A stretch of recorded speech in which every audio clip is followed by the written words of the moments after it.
Hey everybody, this is Jeremy with Full of Sit. I'm Desi with Highway to Heel, and today we're going to teach you how to gain distance with your dog in a down.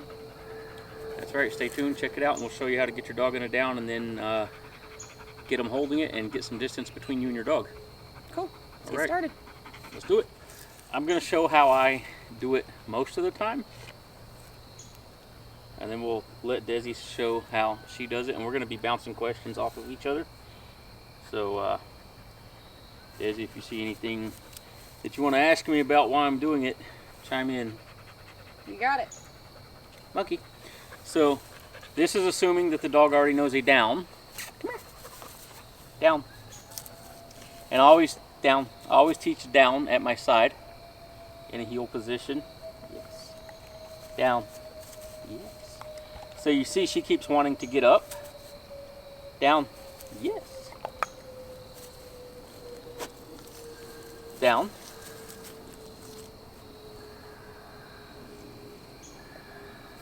So what I start to do is, if the dog already knows a down and Monkey's not new at this, I will start to correct the dog for breaking a position, whatever I put them in. If it were a brand new dog, I would build duration with food by giving a verbal marker. I usually say good, and spacing out the amount of time between food rewards. We've already kind of done that with Monkey, so she's been through obedience training already. It's just been a little while for her. Down. So we're gonna correct her for breaking a position. Free. So her release word is free. Monkey. Sit. Down. So what I do is, anytime she breaks her down without hearing the word F-R-E-E, I'm going to correct her.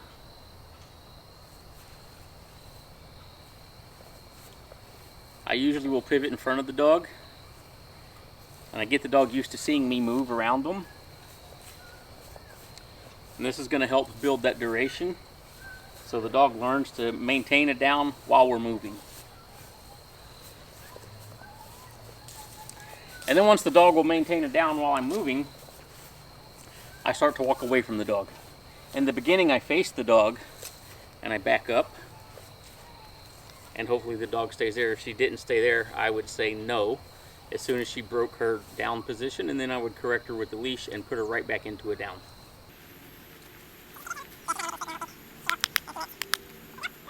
Old Dad. So the things that affect how well a dog listens are what we call the 3 Ds: distance, duration, and distraction. So anytime we get farther away from the dog and we ask them to do something, we're making it harder on them. Anytime that we introduce more distractions, so Desi clapping her hands just now, we make it harder for the dog to do something. And let's see, I said duration. Distance, distraction. Okay, so I went over distance and distraction. See, I'm scatterbrained. All right, so now we're going to go over duration. So anytime I ask the dog to do something for an extended amount of time, I make it harder on them. So now I'm going to increase distance, and I'm going to turn my back to the dog and walk away. And a lot of times that's a pretty good way to get a dog to break their position, because when we turn our back to the dog, they feel like we're done communicating with them. We're not going to ask them to do anything else, and they kind of feel like they can get up and do whatever they want. So since Monkey's not really making a mistake, I'm going to provide a distraction. I'm going to drop my right hand down next to my side like I'm going to offer her food, but I'm not going to say the F word. And if she gets up, I'm going to tell her no, and I'm going to walk back to her, and I'm going to make her lay back down. No. So with a verbal correction there, she stopped and laid back down. I'm actually going to take her right back where she was at. Free. Come here. Down. So what's the significance of taking her, because I think a lot of people are going to wonder, what's the significance of taking her back to the actual spot? So if I take her back to where she was, she's not gaining any ground towards her goal, which is me, because I've got the food. Right. So if she creeps forward 2 feet and I say no and she downs, and then I do the same thing again and she gains another 2 feet and I say no and she downs, she's still making progress towards me, towards the goal, which is the food that I have, Kind of like she's playing red light, green light with you. Yeah. I'm going to try the same thing again. And she stayed there that time, right? So in the beginning, I reward that. I should have marked it back there, but I'm talking to the camera as well, so.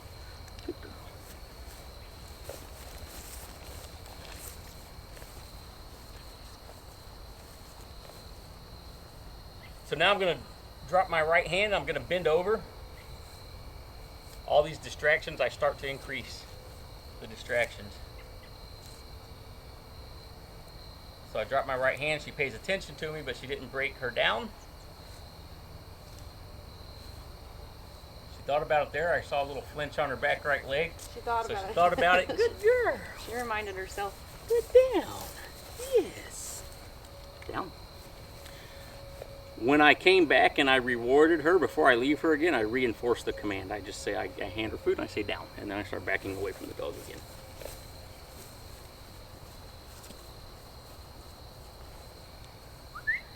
No. So that time I whistled, which was a distraction. She got up and she got about 2 feet. Free. Come here. Down. So what would be, I think people are going to wonder why, because a lot of trainers say don't repeat your commands. So what's the difference between you actually reinforcing the command versus maybe repeating it? Reinforcing Did I the ask command that as in giving the dog Yeah, food, you or- reward and you say down and you leave again. Yeah. Okay, yeah. So it's in the beginning, like I don't do that throughout the dog's training. In the beginning, it's a way of reinforcing to the dog what you want them to do. So when dogs first start learning, a lot of dogs think that because you gave them a reward or because you petted them or because you baby talked them or whatever, they feel like I can get up. So to help encourage her to stay where she's at, I say good, and I give them food, and then right before I leave again, it's down. So basically he's explaining to the dog that you're not done just because you got a reward. Right, I'm just reminding her she needs to stay there. So now I'm going to clap my hands and whistle and take off backwards and see if I can get her to break her down and chase me. No. Free. Come here. Down. So while he's doing that, some people kind of think this is rude to tease the dog, but in reality, and especially in a public setting, you're gonna have people doing that kind of stuff to your dog to get your dog's attention. So you saw there, she got up real quick, and then she remembered last time I told her no, and then I took her right back, so she hurried up and put herself down. She got about a couple inches that time versus 2 feet. Good girl. Down.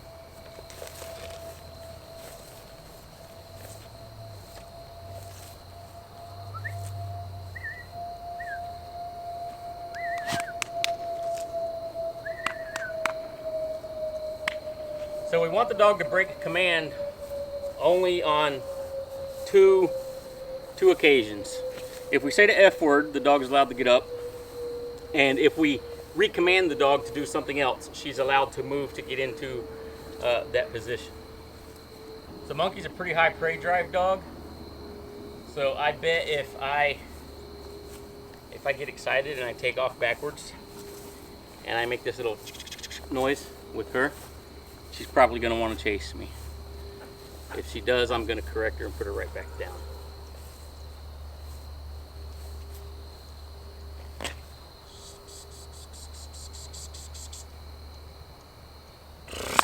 No. If you guys have noticed, every time I return to the dog, when she corrects herself, I say no, she goes back into a down. Also, before I take her back to where she was at, I've been telling her free. Free. So I say no, the dog corrects herself. Monkey. She's going back to the Frisbee lady. Monkey. Come. Down.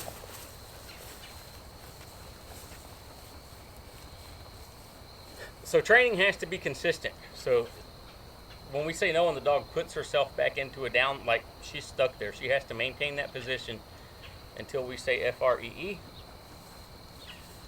So to be fair to the dog, if I want to move the dog, I come back to her. Free. Come here. Down. So she knows she has permission to get up and move to wherever I direct her to. Free. Come here. Down. Yes. Nope. Down. Free. Lost the treat on that. Come here. Yep. Down. Yes.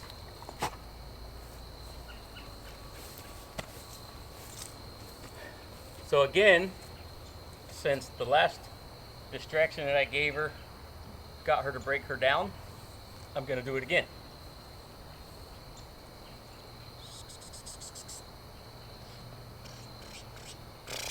No. Free. Come on. Come here. She can't resist. Down. And if Monkey were a little bit more of a confident dog, I would be correcting her with the leash. She responds pretty well to a verbal correction, so I'm not too interested in yanking her with the leash. No. Oh, here we go. That was better.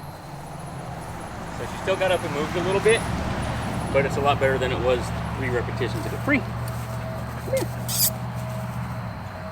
Down. Yes. Down. Yes.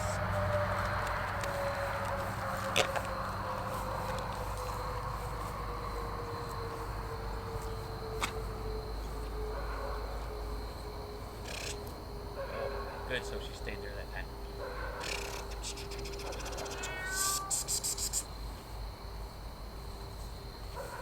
Good job, Monkey. Good job. Good. No, down. Good. Down. So I say good as a reinforcer to encourage her to stay there. When we're talking about markers, yes means you just did what I wanted you to and I'm going to reward you. Good means you're doing what I want you to do and I'm going to bring the reward to you, but you got to keep doing it.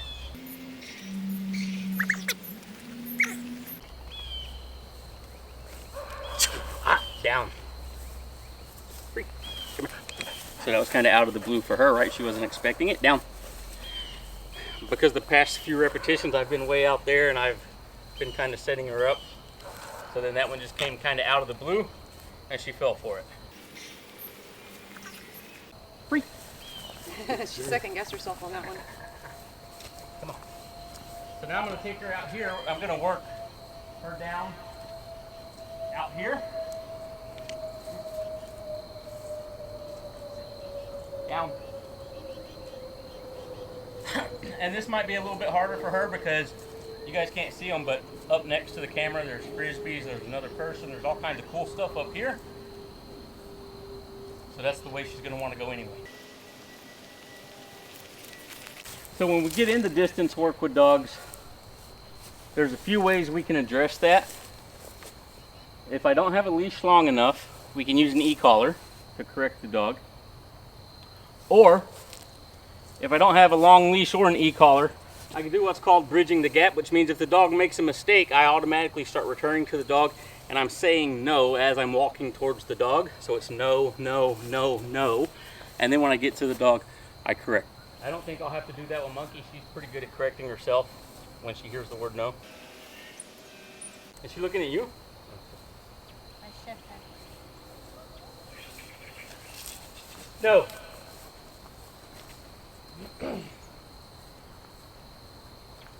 Free. Down.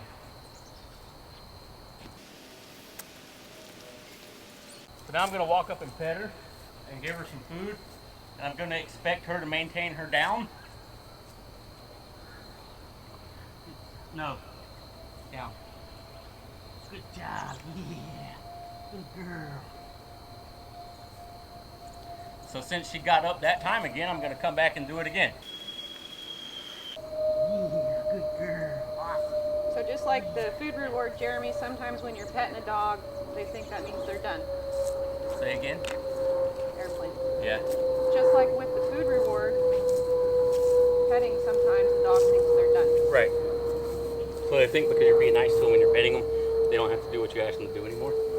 They think they're done, and then they'll break the command. I'm stricter than most people are with their dogs, so I expect my dogs to only break a command when they hear the F word or if I tell them to do something else.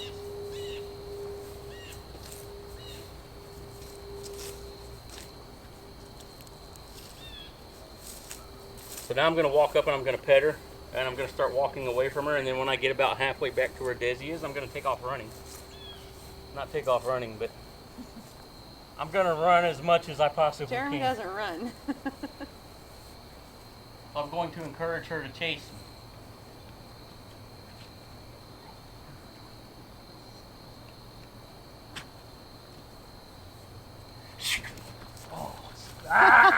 Down. Good girl. She caught herself and gave in.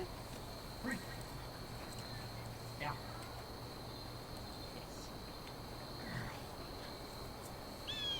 Woo! So you see, Monkey learns pretty good from her mistakes. Sit. Heel. No. Heel. Down. Down. Good job. So that was a little bit of a down in motion. I just kind of wanted to see how she would do. Not too bad. Free. Good job, monkey. Alright, I'm gonna go get Reckless.